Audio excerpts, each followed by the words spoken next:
आज हम लोग बात करते हैं कोरोनरी आर्टरी की। कोरोनरी आर्टरी देखिए, ये हार्ट है। हार्ट के लिए हार्ट जो है तो मसल्स का बना होता है, तो इसके लिए भी प्रॉपर एक ब्लड सप्लाई चाहिए न्यूट्रिएंट के पर्पज़ से। तो इसके लिए प्योर ब्लड चाहिए। प्योर ब्लड तो इसमें सिस्टेमिक एओर्टा में फ्लो होता है। This is the systemic aorta. इसमें से ऑक्सीजनेटेड ब्लड रहता है। तो इसके जो ओपनिंग होती है यहाँ पर, तो यहाँ पर ऐसे थोड़ा सा बल्जिंग रहता है। यहाँ पर एक साइनस रहता है, स्पेस रहता है, तो इसको हम लोग बोलते हैं एओर्टिक साइनस। देखिए, ये ऐसे यहाँ पर थोड़ा सा स्पेस देखिए, ये साइनस स्पेस देखिए इसकी ओपनिंग होती है। और यहाँ पे जस्ट नीचे यहाँ पर ऐसे वॉल्व रहते हैं, एरोटिक वॉल्व रहते हैं। ये कुछ ऐसे रहता है इस तरह से, और यहाँ पर ऐसे ये एरोटिक वॉल्व रहते हैं। ये एरोटिक वॉल्व है, ये एरोटिक वॉल्व इस वजह से होता है कि जब यहाँ पे प्रेशर होता है, अगर ये स्पेस ना हो तो इतना सारा ब्लड आता है बैकफ्लो में, प्रेशर से वॉल्व डैमेज हो जाएंगे। इसलिए ये थोड़ा सा साइनस स्पेस रहता है और इसको हम लोग बोलते हैं साइनस। अब हम लोग बात करते हैं, मेन बात हमारी कोरोनरी आर्टरी की है। तो कोरोनरी आर्टरी में देखिए, अगर ये साइनस के राइट साइड से ओरिजिन हो रही है तो इसको हम लोग बोलेंगे राइट कोरोनरी आर्टरी बोलेंगे। अगर लेफ्ट साइड से ओरिजिन हो रही है तो लेफ्ट कोरोनरी आर्टरी कहते हैं। अगर कोई पूछे राइट कोरोनरी आर्टरी की ओरिजिन कहाँ है, तो राइट एओर्टिक साइनस से। और लेफ्ट की कहाँ से ओरिजिन है, तो लेफ्ट एओर्टिक साइनस से।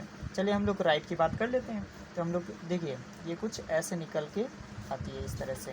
ये हमारी राइट कोरोनरी आर्टरी है, और ये यहाँ से ऐसे ये बेंड होती है, और बेंड होने के बाद इस तरह से कुछ ऐसे हो जाती है।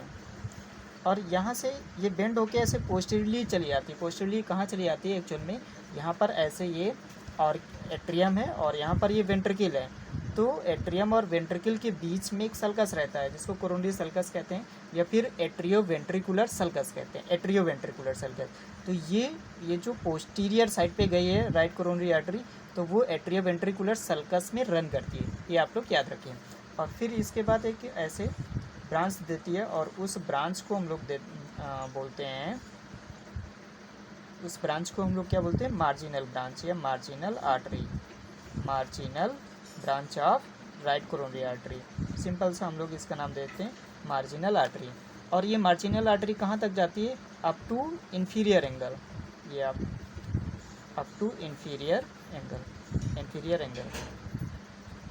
देखिए इसमें, अब ये राइट कोरोनरी आर्टरी है, ये पोस्टीरियरली गई है, तो इसको हम लोग पोस्टीरियर राइट कोरोनरी आर्टरी नाम दे सकते हैं इसको।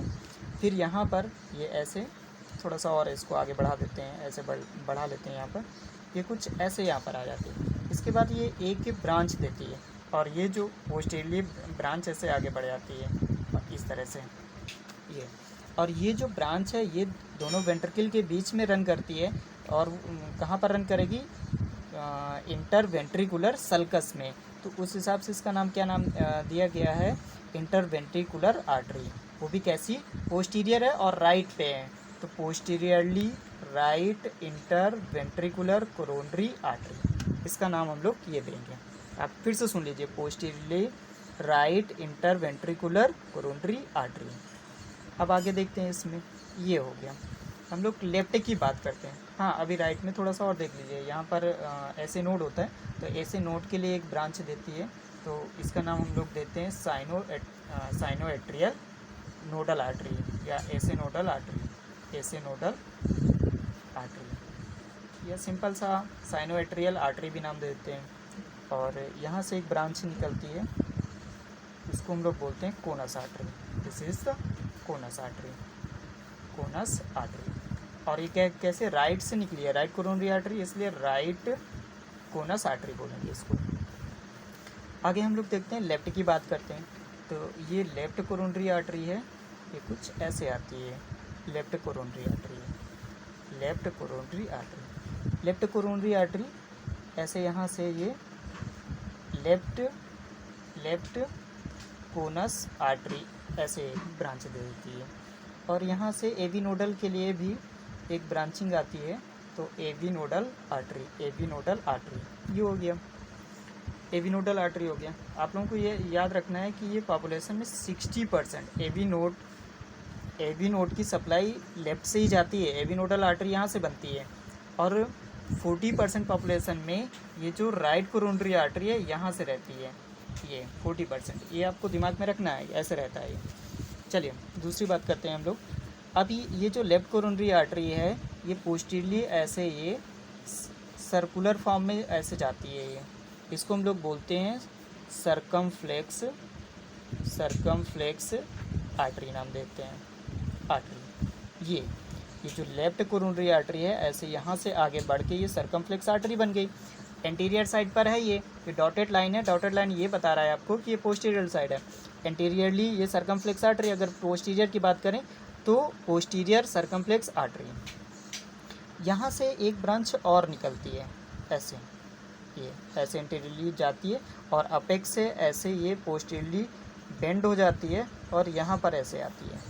इसको हम लोग बोलते हैं anterior interventricular, anterior left interventricular coronary artery, इसका ये नाम देते हैं। ये एंटीरियरली इंटरवेंट्रिकुलर सर्कस से रन होके अपेक्स से टिल्ट होके फिर ये यहाँ पर आती है ये, और यहाँ पर एनास्टोमोसिस बनाती है।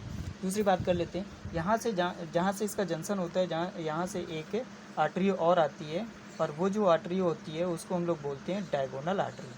ये डायगोनल आर्टरी है, डायगोनल आर्टरी, डायगोनल आर्टरी। और ये जो सर्कमफ्लेक्स आर्टरी है, सर्कमफ्लेक्स आर्टरी एक ब्रांचेस और देती है जिसको हम लोग ऑब्ट्यूस आर्टरी, या हम लोग बोलेंगे उसको मार्जिनल आर्टरी। ये आपकी मार्जिनल आर्टरी है, मार्जिनल आर्टरी। ये अब हम लोग देखते हैं यहाँ पर एनास्टोमोसिस की बात करते हैं। देखिए कहीं पर आर्टरी अगर दो अलग अलग ब्रांचेस की आर्टरी एक जगह पे कहीं जंक्शन बना है उसको एनास्टोमोसिस कहते हैं। तो एक एनास्टोमोसिस हमारे पास ये मिल गया, पहला एनास्टोमोसिस ये हो गया, दूसरा एनास्टोमोसिस हमें यहाँ मिल रहा है, और तीसरा एनास्टोमोसिस ये मिल रहा है।